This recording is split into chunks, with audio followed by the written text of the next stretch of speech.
Thank you for having me today, and thank you all of you for joining us. Good governance at any time is a major driver of organizational success. During periods of change or disruption, it becomes crucial. As Liz says, those cracks in the foundation start showing up. What is disruption? So I looked up the dictionary definition, and it said causing trouble, confusion, certainly a negative connotation. What about business disruption? The definition, a radical change in an industry or sector, especially involving or requiring an introduction of a new product or service for an existing or new market. That definition has both challenge and opportunity. Certainly, we're living in disruptive times. We're all experiencing it. I don't think anybody in here would doubt that we are, in fact, going through disruptive times. The rapid advance of technology alone is a major disruption to business. Whether you're a local organization that now communicates with your youth clients via social media, or a larger philanthropic organization looking for ways to digitally engage your younger millennial donors, you're experiencing disruption.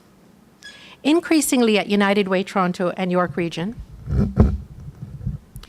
we're looking nationally and internationally for partners in community impact approaches, especially for partners in fundraising strategies and relationships. Many of our large corporate donors are global organizations.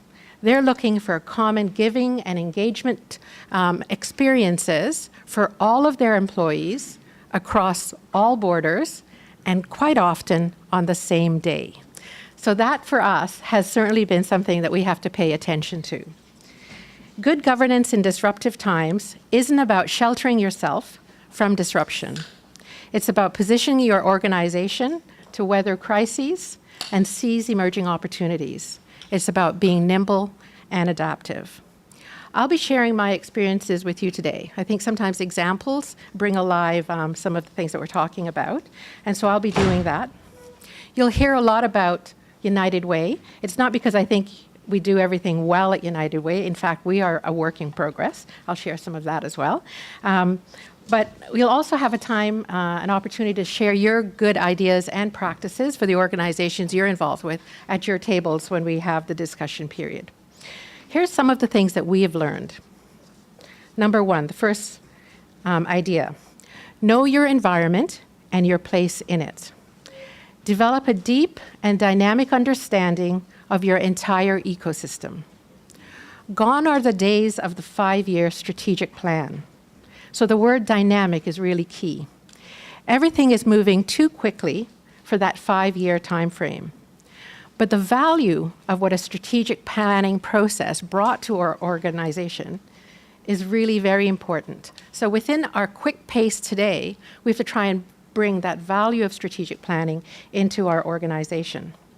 We need to be able to consult with our communities. We need to hear about the needs. We have to make sure that we are meeting those needs. We have to be aware of changes.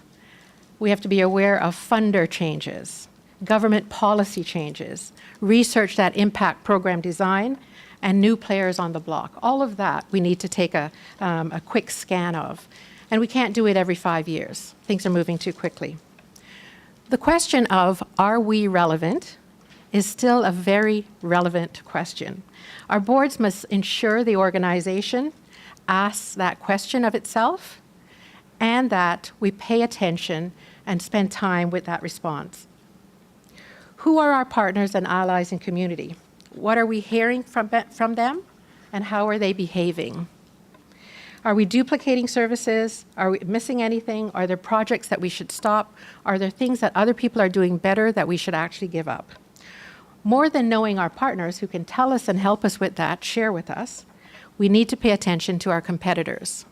For the years that I've been working in social services and community health centers, we spend a lot of time talking about partnerships. We're comfortable talking about partnerships, our friends and our allies. Competition was a bad word. We didn't talk about that at all, right? I think partly because the needs were so great, the more the merrier. Bring them all in, because we actually need to meet this need, and everyone is welcome. until they started impacting your organization. They started challenging your funding source. They started changing access. They started doing things better. Sometimes they're not doing things better, but they're pulling away your market. And so you need to really pay attention to competitors. What drives them? What value do they add? What can we learn from them? So knowing your environment and your place in it means acting quickly, taking quick scans. Your partners and your competitors can help you in this. Your partners by sharing, your competitors by observing. Number 2, step outside the echo chamber. That is, listen to more than just one voice. Listen to more than your own voice. Specifically, listen to more than just your CEO's voice. Third-party sources of information about your organization are very important. We do this well with the financial systems. Financial audits are welcome. They're a good source of information. They're commonplace. We expect them. Some organizations shy away from asking for independent assessments for other parts of the organization.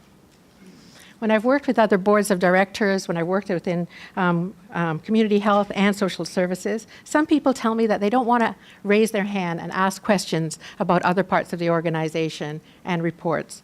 They don't want to sound or appear suspicious. After 32 years working in the sector, a little bit of paranoia is a good thing. Gather insights from more than management. The third-party sources such as accreditation reviews, community consultations, and staff surveys are really important. A complaints process can be a good early warning system of things that need attention. These processes are one way that the board can get direct information that's not filtered by a bias or just a perspective of the organization. It helps to paint a more realistic picture of the organization. It helps the board to understand how the organization is seen in the environment. Right now at United Way, during these different and disruptive times, I would say one of the third-party reports that's really important to us is brand research and marketing surveys. What do our donors know, and what do they think about us? So that's something that we're paying attention to these days. Number 3, know the rules and play within them. Boards do need to make sure that they carry out their fiduciary responsibilities. Make sure there are simple but solid processes in place to ensure compliance for the typical traditional requirements of not-for-profit organizations. Example, tax remittances, statutory filings, that type of stuff. A compliance checklist signed by the CEO, executive director, and the finance officer for the organization, regularly included in the board package, is a nice, simple tool to keep the board assured that compliance is being met. With that process in place, you can then actually spend more time on the non-traditional, newer compliance requirements. For example, many people, many organizations, and we at United Way are spending increasing amounts of time with cyber attacks and looking at privacy and security.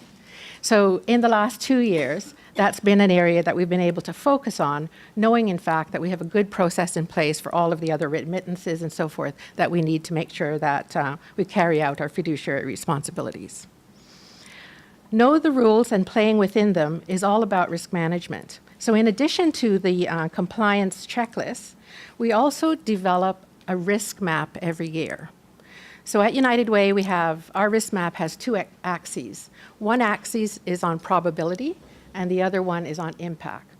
What's the probability that the risk is going to happen on one axis? And on the other axis, what's the impact on the organization should that probability or should that risk occur? And we use a simple low, medium, high. But if a risk has high probability of happening and high impact for the organization, it's a priority and we really pay attention to it. We then develop risk mitigation strategies that we talk and present to the board. And then we have a plan to actually enact those strategies, and we report on that progress at least once a year. We talk about whether the risk is ascending or the risk is descending, for example.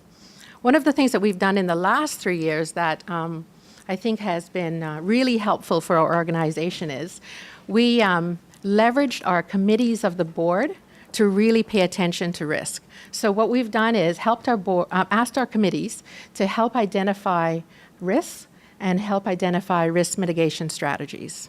And then what we did was we assigned ownership to the committee and to a senior executive member of our team to each risk. So for example, any of the risks around cyber attacks, privacy and security, for example, is assigned to our finance, audit and risk committee, and also to our vice president of IT and operations. Anything to do with our community investments, anything to do with our grants in the community, that's assigned to our Community Impact Committee, as well as Deb Scheim, who is our VP of Community Impact. There is nothing better than asking committee members to report to their colleagues on the board to get them to focus in on a particular area. So they're focusing in on risk and risk mitigation and really keeping us accountable for that. Number 4, recruit true diversity. So number 2 was making sure you're listening to more than one voice, external voices. Number 4 is making sure you're listening to many internal voices. And that is recruit true diversity on your board, committees, and advisory councils. We are proud supporters and award recipients of Maytree's Diversity on Boards, and that's been a resource, and I think I identified it as a resource for today as well. Bring in diversity that represents the spectrum of culture, ethnicity, gender, and age, but don't stop there. Also look at professional backgrounds. I know when I worked in community services and community health centers, we always made sure that we had legal on the board. We also made sure we had finance on the board, that type of representation. Pay attention to areas of your work also, and try and get also different perspectives. So one of the things that we want to make sure that we have on our Community Impact Committee at United Way, for example, is one of our corporate board members being in community so that they can tell us from their perspective how our strategies are being presented and how they're heard. So really look at different professional backgrounds. Also consider lived experience. At United Way, we've developed a spreadsheet, a governance spreadsheet that looks at profiles and skills mix for our senior volunteers, board members, committee members, and other volunteers that do specific jobs for us. And we do have the full spectrum of gender, age, geographic area, where they live and where they work, professional backgrounds, that type of stuff.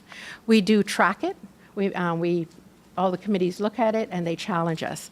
And we know exactly where we might be lacking in a particular area. So the thing with board members is that they also age, right, as the years go by. And right now, when I look at our skills mix, we no longer have a board member that's less than 35. So that's a gap that we're going to want to fill, for example. And if I don't recognize that, somebody will tell me at the next meeting. Number 5, invest in a positive, inclusive workplace culture.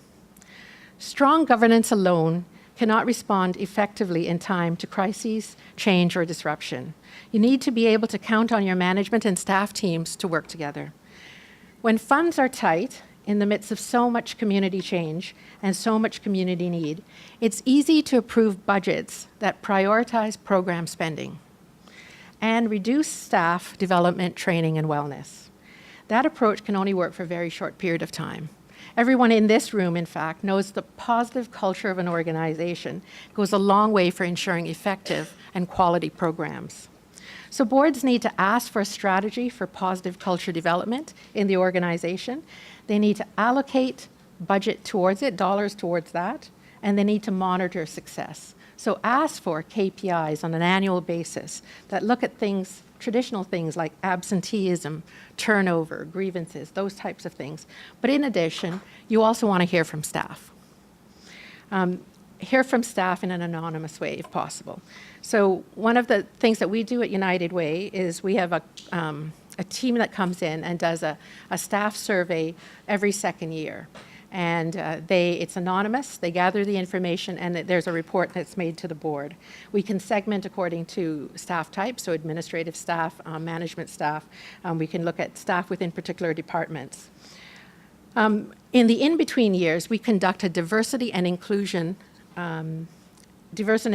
survey.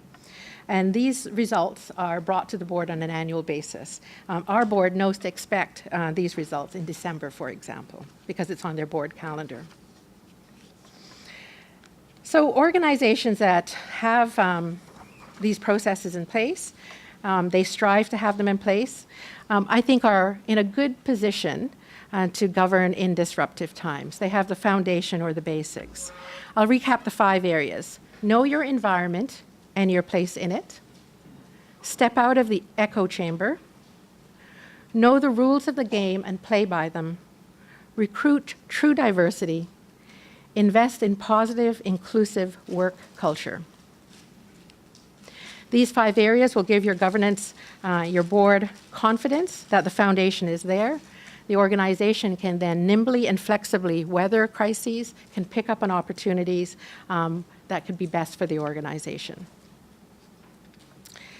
I just have one more example that I wanted to maybe go through. I was in walking around with the table, sort of discussing some of our various experiences. At United Way, Toronto and York Region, in the last 2 years, some of the things that we're looking at as disruptive in our business is the change in the labor market, and the change in the nature of work. So that has a big impact on our workplace campaigns. People are staying shorter times with organizations. There's more contract work, that type of stuff, and that has a huge impact on our workplace campaigns. Changes in population and the age of populations. Millenniums give differently than boomers give. So we have to pay attention to that. Millennials want to be engaged. They also want to be digitally connected and to get information rapidly. Lots of information fast, 24/7. So we have to take that into consideration. We're facing competition in our impact side of the organization as well as our fundraising side of the organization. Within this disruptive environment, however, because we've had solid governance, a good solid foundation, we've been able to develop and implement a youth success strategy, a youth employability strategy in the last couple of years. We've refreshed our funding strategy. For the first time in a generation, we're moving away from member agencies to anchor agencies. I know some of you, that's a disruption in your world. We've raised over $100 million for community in each of the last 2 years, being the largest United Way in the world now. And we've just merged with United Way York Region. So there were opportunities that were presented to us, certainly challenges, but opportunities that we were able to take advantage of because we had a good, solid governance structure. Thank you.